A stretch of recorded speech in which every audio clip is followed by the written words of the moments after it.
Alrighty, and we have got the Amazoness as controlled by Tanya, or as we call Queen Snoo Snoo. And in this match she is up against none other than Seto Kaiba himself. Will Kaiba be another victim of death by Snoo Snoo, or will Kaiba finally be the breakthrough duelist to get the win on Tanya? Tanya's matches are getting progressively harder. She no longer has Amazoness Queen and Amazoness Onslaught. We had to nerf her deck a bit to try to get some sort of balance to see if she could pick up a loss, but so far most of her matches have not even made it past turn 10.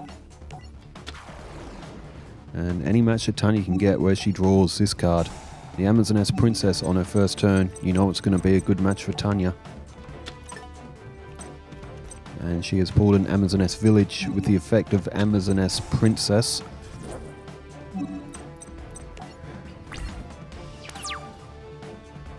Now I think because I responded to a comment, I may have forgotten to give one name shout out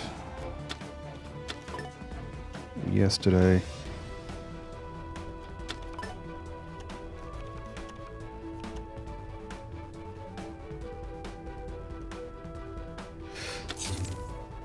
There is. It is Gagging for Lit is the username.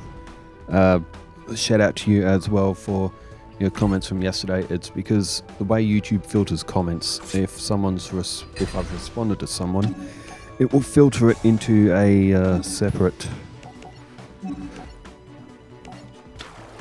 spot, which is somewhat annoying, but it is what it is with YouTube's comments. Amazoness Princess.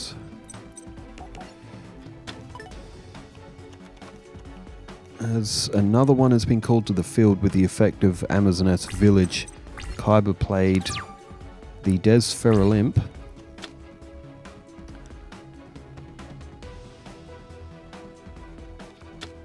And Ring of Destruction.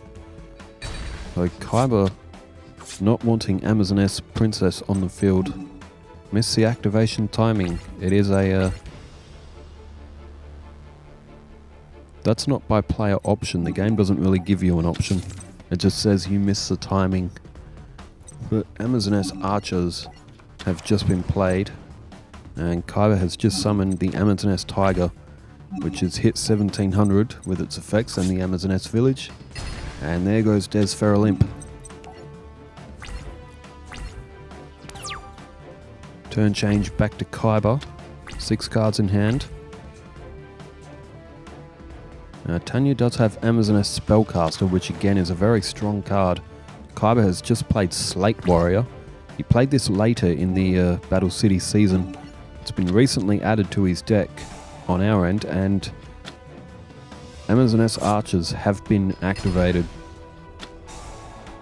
So Amazoness Tiger has dropped in attack points.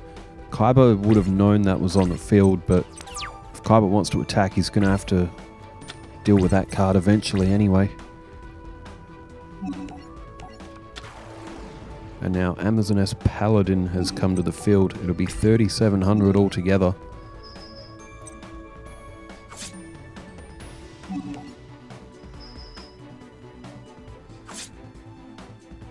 And Kaiba is running out of points, and he's running out of life points very, very quickly. He's now got 6 cards in hand. Has he got anything else? Anything to possibly get into this match?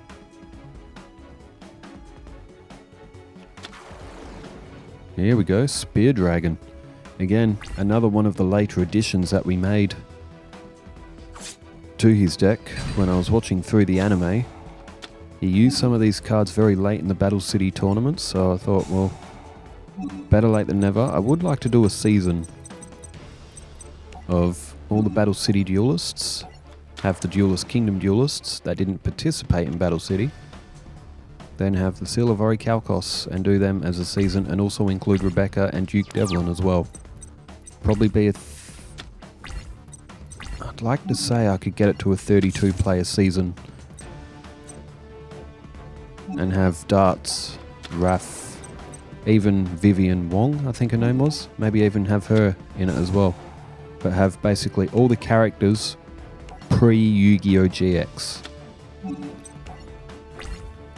and have them all with the strongest possible anime deck that they had. As we see, Kaiba has taken a loss in this first match. Convincing win by Tanya again. So Tanya's up 1-0. It is a best of 3.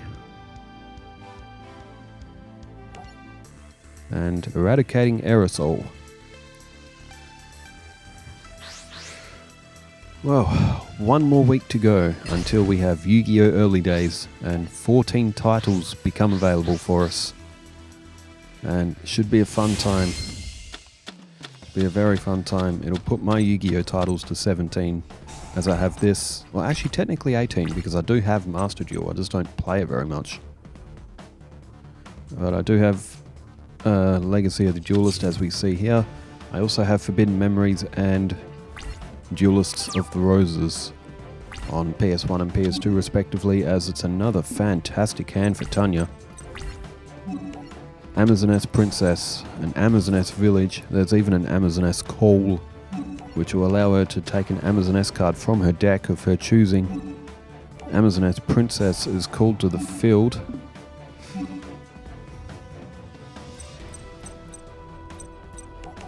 And Amazoness Archers again. Now remember, when that card's activated, all opposing monsters have to attack. And Amazoness Call has just been activated.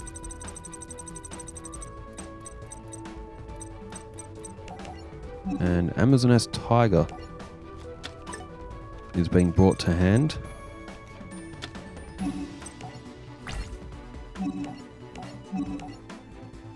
Amazoness Princess activates its effect. Chucks Amazoness Chainmaster. And what will she pull? Amazoness Swordswoman. Again, very good card as well. And, oh, it's Giant Germ. We saw Kaiba play that later into the Battle City series against, was that against Noah? That he played that. Giant Germ can summon another one of itself to the field. Okay, we'll make that another 2. It can only go on attack mode. Very good if you want a tribute.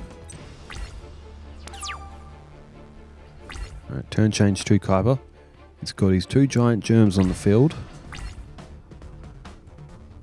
Does he have a Blue Eyes? If he did, Tanya could be in a bit of trouble. And no, Kaiba has just summoned a Slate Warrior. Puts Giant Germ to defense mode. And he's gone to the battle phase. Is he going to attack? It's a bold move. I don't know what Kaiba has in his hand. Tanya will activate Amazoness Archers again. And yes, it will reduce all opposing monsters by 500. And it will also put them in attack mode. And now Kaiba has to attack with those 2 monsters. That's the text ruling in the card of Amazoness Archers. Your opponent's monsters, they have to attack if they are able. Both Giant Germs are technically able to attack, so Kaiba is... Oh, there we go, enemy controller. Now, I do understand him wanting to get Amazoness Princess off the field because of its ability to just spam monsters to the field, so Giant Germ has just been tributed with the effect of enemy controller and has taken Amazoness Swordswoman, so Kaiba will lose less life points. But it's not looking good. It's Kaiba's choice of move there to attack was, it may just be that he doesn't have anything else in his hand and he's just trying to get something going here. Amazoness Blowpiper reduces an enemy by 500 attack at the start of a turn. So Kaiba's basically looking at direct attacks here. Alright, Giant Germ's destroyed. And another 3,500 will come off Kaiba here. There's 500 off Tanya from Giant Germ. Kaiba is only going to have 2,800 life points at the end of this. Sorry, 1,800. Even worse. Now, what does Kaiba have? Has he got anything at all?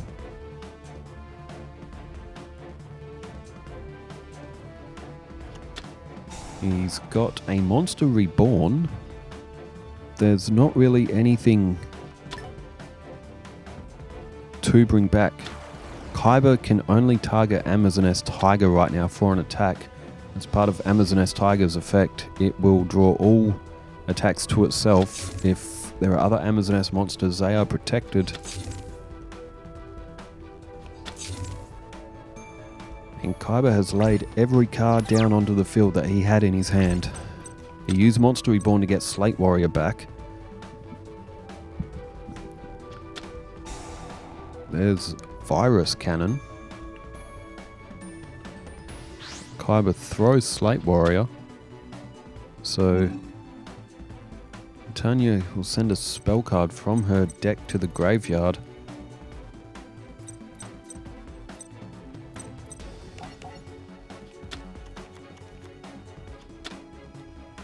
So she selected the Amazoness village. She's already got one on the field. And Kaiba activates Dragon's Rage. Kaiba has just drawn... He's drawn pretty much all of the worst cards of his deck, all at the front. All at the top of his deck. He's got all these cards which have decent effects, but together they don't do much, as the Wicked Worm Beast has just been destroyed. A card that Kaiba did use as a one-off later in the Battle Cities series or against Noah's Ark. Again, but this was a hammering. Tanya absolutely blows Kaiba away. And it's another death by Snoo Snoo. This time Seto Kaiba is on the receiving end. Well, thanks everybody for tuning in. I'll be back on Monday with some more Yu-Gi-Oh! Content as well.